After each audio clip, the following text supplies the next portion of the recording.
Sir जेको नवाबशाह ज़िले शेख बनेरावा में मुख़्तलिफ़ जेका शहर चार तालुका आहिनि, चार ई तालुकनि में गैरकानूनी अॾावतूं आहिनि, ख़ासि तौर ते जेकी मार्केटूं आहिनि उन्हनि में अॻियां हद अख़लियूं वधायूं आहिनि, उन हवाले सां ज़िले इंतज़ामिया कहिड़ा एक्शन वरिता? जी बिस्मिल्लाहिर्रहमानिर्रहीम। जीअं त तव्हांजे नॉलेज में आहे त ख़ासि तौर ते जेके असांजूं म्यूनसिपल कमेटीज़ टाउन कमेटीज़ जे हदूद में इंक्रोचमेंट जा काफ़ी सारा इशूज़ डेली बेसिस ते अचनि पिया, जंहिंजे लाइ ख़ासि टीम्स ठाहियूं वयूं आहिनि जेके इन ते अमल कनि पियूं, डेली बेसिस ते एक्टिविटीज़ थियनि थियूं। ऐं उन सां गॾोगॾु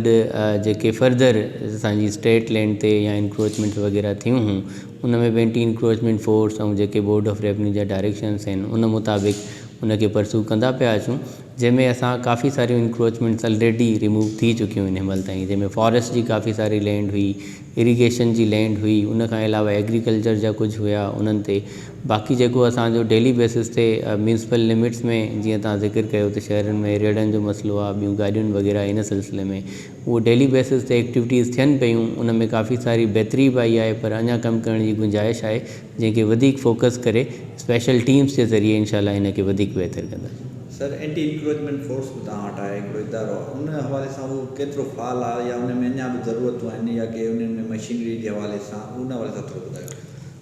जी एंटी इंक्रोचमेंट फोर्स जीअं त तव्हां ॿुधायो त बिल्कुलु वजह फरमायो इदारो मौजूदु आहे। इन में सिर्फ़ु ऐं सिर्फ़ु इशू जेको अचे पियो असां वटि उहो ह्यूमन रिसोर्स जो अचे पियो ख़ासि तौर ते, छो त हिनमहिल जेके बि एक्टिविटीज़ थियनि थियूं उहे पूरे डिस्ट्रिक्ट में हलनि थियूं, जंहिंमें असांजा 4 तालुका आहिनि। उन हिसाब सां जेकॾहिं असां उन जे अगेंस्ट उन्हनि खे ॾिसूं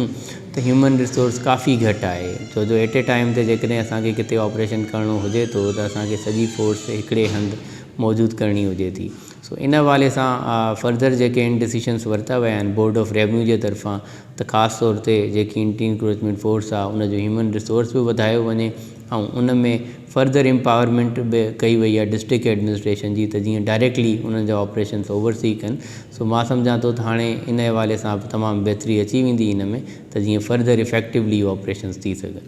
सुप्रीम कोर्ट ऐं हाई कोर्ट वाज़े हुकुम ॾिना त जेके बि सरकारी प्रॉपर्टियूं जिन ते अॾावतूं आहिनि उन्हनि खे ख़तमु कयो वञे। ज़िले शेख बेनज़ीराबाद में इवन तव्हां ॾिसो नवाबशाह शहर उन में अञा ताईं अॾावतूं आहिनि, कब्ज़ा मुख़्तलिफ़ माना डिपार्टमेंट जा आहिनि, उन हवाले सां हिन महिल ताईं इंक्रोचमेंट उन ख़िलाफ़ु न हटाई वई आहे, त उनजो छा कारण आहे? जी इन सिलसिले में जंहिं डिपार्टमेंट्स खां रिपोर्ट्स वरितियूं वयूं, जेके जेके पॉइंट आउट थी चुकियूं आहिनि उहे ऑलरेडी रिमूव कयूं थी वयूं आहिनि इन्हनि में। उन खां अलावा कुझु जेके लिटिगेशन्स जा इशूज़ वग़ैरह हलनि पिया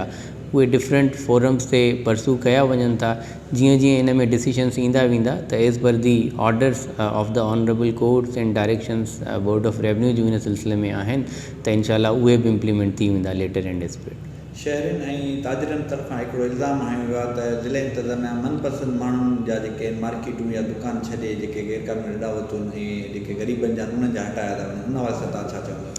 इन हवाले सां इहा आहे त हे टोटल जेकी बि एक्टिविटीज़ थियनि पियूं उहे अक्रॉस द बोर्ड थियनि पियूं, हिन में एज़ सच अहिड़े क़िस्म जी का बि सदाकत नाहे। कुझु इशूज़ जेके आहिनि किथे किथे थी सघे थो आया हुजनि, पर उन हवाले सां बि असां हिकिड़ी कमेटी ठाहे छॾी आहे रिड्रेसल ऑफ ग्रीवेंसिस जंहिंखे हिन में आहिनि ADC 1 जी सरबराही में, त अहिड़े क़िस्म जा जेके बि इशूज़ अचनि था उते सॉर्ट आउट थी करे इट इज़ क्वाइट क्लियर त जेको बि थिए थो उहो अक्रॉस द बोर्ड थिए थो त जीअं कंहिंसां बि इन में नाइंसाफ़ी न थिए। शहर में ख़ासि तौर ते जेको आहे अचणु वञणु पंध जे रस्तनि ते जेके रोड रस्ता आहिनि उन्हनि ते जेके इंक्रोचमेंट जो ॾिठो वञे जंहिंजे करे रश जो रुझान वधीक आहे, उन हवाले सां हिकु त जेके बि प्लाज़ा ठहिया था उन्हनि में पार्किंग जो सिलसिलो न आहे, उन हवाले सां तव्हां छा चवंदो त पार्किंग छो न ॾिनी आहे या उन में तव्हां बिल्डिंग कंट्रोल अथॉरिटी जेके आहिनि न आहे नीचे जे हिन महिल ताईं जेको बि नक्शो पास कयो थो वञे ऐं उहो हिकिड़ो प्लाज़ा 7 मंज़िला 6 मंज़िला ठाहियो थो वञे, पर उन जे हेठां अंडरग्राउंड पार्किंग हूंदी आहे, उहा पार्किंग रोडनि ते बीहारी हुई आहे, उन हवाले सां तव्हां छा चवंदो? जी इन हवाले सां ख़ासि तौर ते जेको मेन इशू असां वटि हिनमहिल बि अचे पियो उहो पार्किंग सां रिलेटेड अचे पियो। इन हवाले सां हिकिड़ी त असां पाण स्ट्रेटजी ठाहियूं पिया त किथे असांखे को पार्किंग ग्राउंड मिली वञे त जीअं सॼी जेका ट्रैफ़िक आहे उहा डाइवर्ट थी वञे। उन सां गॾोगॾु असां ट्रैफ़िक पुलिस खे फ़ाल कयो आहे त जेका एरियाज़ असांजा पेडेस्ट्रियन पाथ्स आहिनि या रोड्स वग़ैरह आहिनि उहे क्लियर हुजनि ऐं उन सां गॾोगॾु जेके डेज़िग्नेटेड पॉइंट्स आहिनि सिर्फ़ु उन ते ई पार्किंग ते, बाक़ी जेके प्लाज़ात वग़ैरह जेके तव्हां पॉइंट आउट कया, इन सिलसिले में असां इहो इशू टेकअप कयो वियो आहे सिंध बिल्डिंग कंट्रोल अथॉरिटी सां बि इन हवाले सां, त जीअं प्रॉपर जेके बि नयूं जेके बि कंस्ट्रक्शन्स वग़ैरह इन सिलसिले में थियनि थियूं, त जंहिंमें इन जो लाज़िम जुज़ आहे इहो लाज़मी तौर ते रखियो वञे ऐं उन जे हवाले सां ई फर्दर इन में अप्रूवल्स अचनि, त उन खे बि ॾिसूं था गॾोगॾु इंशाल्लाह इहो बि सॉर्ट आउट कराए वठूं। ठीकु sir, thank U. Thank you so much.